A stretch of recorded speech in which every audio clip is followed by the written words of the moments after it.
আসসালামু আলাইকুম। আজকের এই ভিডিওতে আপনারা দেখবেন কিভাবে যত্ন সহকারে আমরা বাইকের চাকা কালার করি। প্রথমে বাইক থেকে চাকা দুটা আলাদা করে পানি দিয়ে ভালো করে ধুয়ে নিলাম।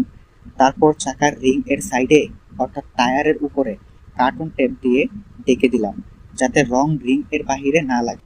এখন এমআরটি স্প্রে রং দিয়ে প্রথম লেয়ার দিয়ে নিলাম। তারপর তার উপর আবার দ্বিতীয় ধাপে স্প্রে রং দিলাম। যেহেতু চাকা সাদা রং হবে, তাই দ্বিতীয় ধাপে সাদা স্প্রে রঙই দিলাম। রঙের কাজটা মূলত আমি নিজেই করলাম, যাতে কাজের ফিনিশিংটা ভালো হয়। এভাবে দুটো চাকা রং কমপ্লিট করলাম। রং করা শেষ হওয়ার পর এটাকে শুকোতে দিলাম। এখন সাইডের কার্টন টেপ অর্থাৎ টায়ারের উপরে যেটা লাগিয়েছিলাম সেটা উঠিয়ে ফেললাম। দুটো চাকা আগের মতো গাড়িতে লাগালাম। আর এটা হলো ফাইনাল লুক। কেমন হয়েছে কমেন্টে জানাতে ভুলবেন না।